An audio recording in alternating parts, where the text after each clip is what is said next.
From Pacifica, this is Democracy Now! We are on the brink of the disaster.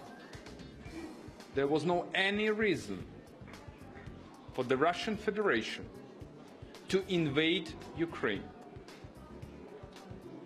And we believe that our Western partners and the entire global community will support the territorial integrity and unity of Ukraine. In the biggest confrontation between Moscow and the West since the Cold War, Russian troops have seized the Crimean section of Ukraine a week after the ouster of Ukraine's pro-Russian prime minister. Could more of Ukraine fall to Russian forces? We'll speak with Yale professor Timothy Snyder and former CIA analyst Ray McGovern. Then XL dissent. Hundreds of young people, probably going to be over 1,000 on the march, all came here from all over the country, 42 states, to show President Obama that Keystone XL is not okay, that it is not in our natural interest, and that we need to reject that pipeline and keep the tar sands in the ground. Nearly 400 students and other young people are arrested after they chained themselves to the gates of the White House, calling on President Obama to reject the Keystone XL tar sands pipeline. All that and more coming up. Welcome to Democracy Now!, democracynow.org, the War and Peace Report. I'm Amy Goodman. Russian troops have seized part of Ukraine's Crimean Peninsula in what has become Moscow's biggest confrontation with the West since the Cold War. The troops took action after Russia's parliament gave President Vladimir Putin a green light to protect Russian interests following the ouster of Ukraine's pro-Russian Prime Minister Viktor Yanukovych. Earlier today, Russian troops seized a Ukraine Coast Guard base in the Crimean city of Balaclava. On Sunday, the new head of Ukraine's Navy defected to Russia. The United States and other nations say they're suspending preparations for this year's G8 summit in Sochi, Russia. Secretary of State John Kerry said the U.S. could impose sanctions to condemn Putin's actions. Russia is going to lose. The Russian people are going to lose. He's going to lose all of the glow that came out of the Olympics, his $60 billion extravaganza. He is not going to have a Sochi G8. He may not even remain in the G8 if this continues. He may find himself with asset freezes on Russian business. American business may pull back. There may be a further tumble of the ruble. There's a huge price to pay. The crisis has hit Russian markets, with Moscow's main stock index tumbling 9%. We'll have more on Ukraine after headlines. Nearly 400 opponents of the Keystone XL oil pipeline were arrested Sunday in front of the White House, marking what could be the largest youth sit-in on the environment in a generation. Here to march to the White House and perform the largest act of civil disobedience for the climate movement ever. Hundreds of young people, probably going to be over 1,000 on the march, all came here from all over the country, 42 states, to show President Obama that Keystone XL is not okay, that it is not in our natural interest, and that we need to reject that pipeline and keep the tar sands in the ground. Students from more than 80 colleges rallied at Georgetown University and then marched to the White House, where some unfurled a black tarp and laid on the sidewalk to create a human oil spill. Hundreds locked themselves to the White House fence before being arrested. President Obama is expected to make a decision on whether to approve the Keystone XL pipeline in the coming months. We'll have more on the protests and the pipeline later in the broadcast. Venezuelan President Nicolas Maduro is facing a new round of protests against his government. Despite the Carnival holiday, thousands of opposition protesters marched and then clashed with police Sunday in the capital, Caracas. At least 17 people have died in Venezuela's worst unrest for a decade. In Nigeria, more than 100 people are dead after the latest attacks attributed to the Islamist group Boko Haram. Scores were killed by bomb blasts Saturday in the city of Maiduguri, including children who were watching a soccer game. At least 51 more died when gunmen attacked a nearby village. In China, a group of people armed with knives attacked a crowded railway station in the southwestern city of Kunming on Saturday, killing at least 29 people and wounding 143. The government blamed the attack on Muslim Uyghur separatists, and police have begun rounding up Uyghurs for questioning. In news from Afghanistan, a radio station owner who airs ads paid for by the U.S. Special Forces says those same forces raided his station, beat him, and threatened to kill him Thursday before releasing him the next day without charge.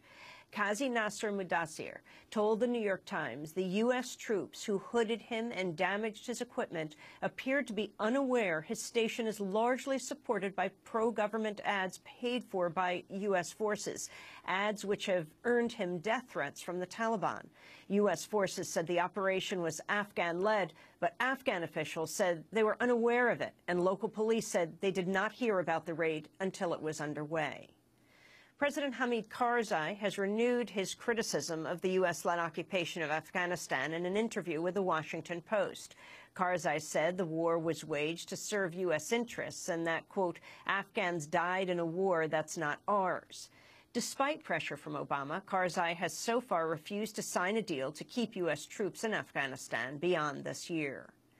A former Guantanamo prisoner who spent 3 years in U.S. custody without charge or trial has been ordered to remain in detention in Britain following his arrest on terrorism charges related to the conflict in Syria.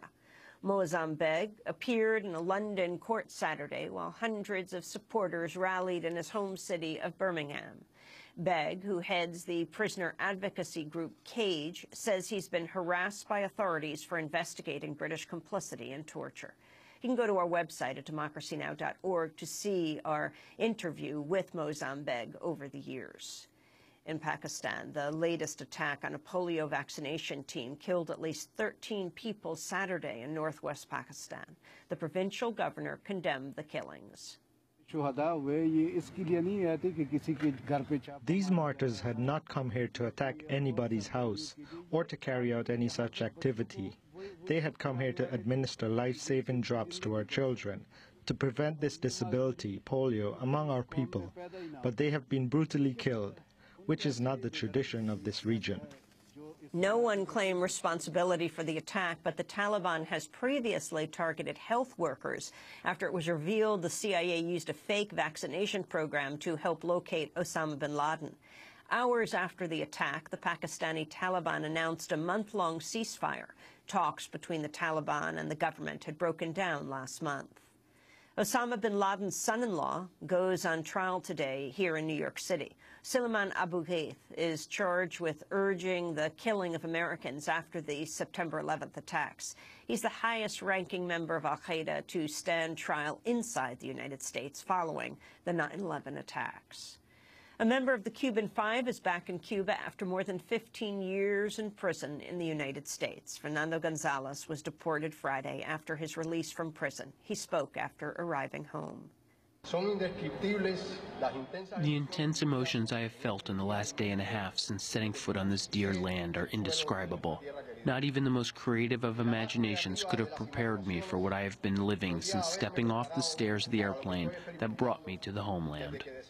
The Cuban Five were arrested in 1998 and later convicted of conspiracy to commit espionage. They say they were not spying on the United States, but trying to monitor violent right-wing Cuban exile groups. Fernando Gonzalez is the second member to be freed. 3 others remain in prison. For our extended interview with Rene Gonzalez, the first to be freed, who is now in Cuba, you can go to our website at democracynow.org. In Florida, an African-American woman sentenced to 20 years in prison for firing what she says was a warning shot into a wall near her abusive husband is now facing triple her original sentence.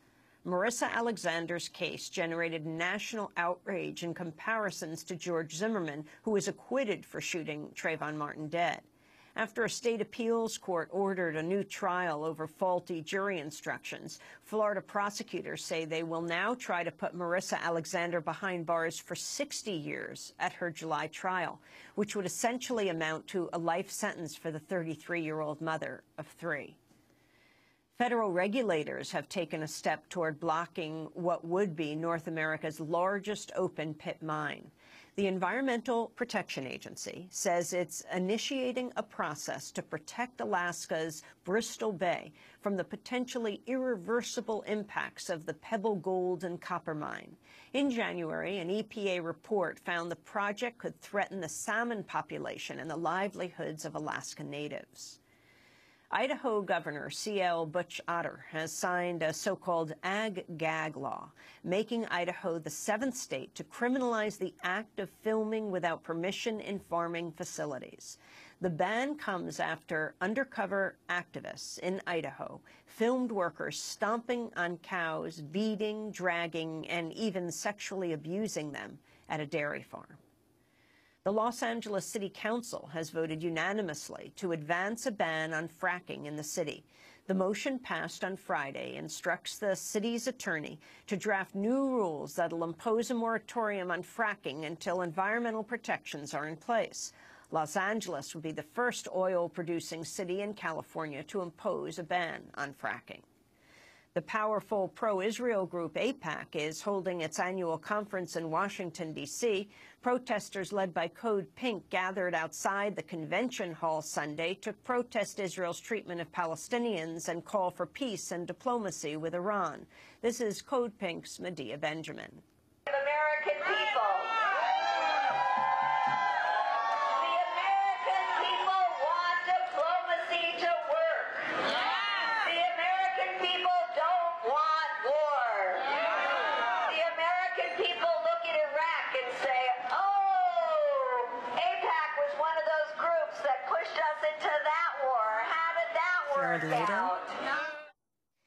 President Obama is due to meet with Israeli Prime Minister Benjamin Netanyahu at the White House today. The meeting comes as Israel faces condemnation over the killing of Palestinians in the occupied territories. Over the weekend, Israeli troops shot and killed a Palestinian woman in the Gaza Strip. The military says it fired on a group of people who did not heed calls to retreat from the border. Relatives said the victim, Amna Kadeh, was mentally ill. Last week, Amnesty International accused Israeli forces of killing dozens of civilians in possible war crimes in the West Bank. On the same day, troops shot and killed a man who had barricaded himself in his West Bank home. In South Africa, Olympic and Paralympic runner Oscar Pistorius has gone on trial for the murder of his girlfriend, Riva Steenkamp, last Valentine's Day. Pistorius pleaded not guilty earlier today at his trial, which is being broadcast on its own TV channel. He says he mistook his girlfriend for an intruder. The 86th Annual Academy Awards were presented Sunday night in Los Angeles. 12 Years a Slave, about a free black man kidnapped and sold into slavery, won for Best Picture, marking the first time the top honor has gone to a film by a black director, Steve McQueen. Lupita Nyong'o, who plays the enslaved woman Patsy in the film, won Best Supporting Actress, becoming the first the first Kenyan to win an Oscar. Much joy in my life is thanks to so much pain in someone else's. And so I want to salute the spirit of Patsy for her guidance. And for Solomon, thank you for telling her story and your own. When I look down at this golden statue, may it remind me and every little child that no matter where you're from, your dreams are valid. Thank you. Matthew McConaughey won Best Actor and Jared Leto won Best Supporting Actor for their roles in Dallas Buyers Club, a film about the difficulty of obtaining medication in the early days of the HIV/AIDS epidemic. 20 Feet from Stardom, about backup singers, won Best Documentary. And those are some of the headlines. This is Democracy Now!, democracynow.org, The War and Peace Report.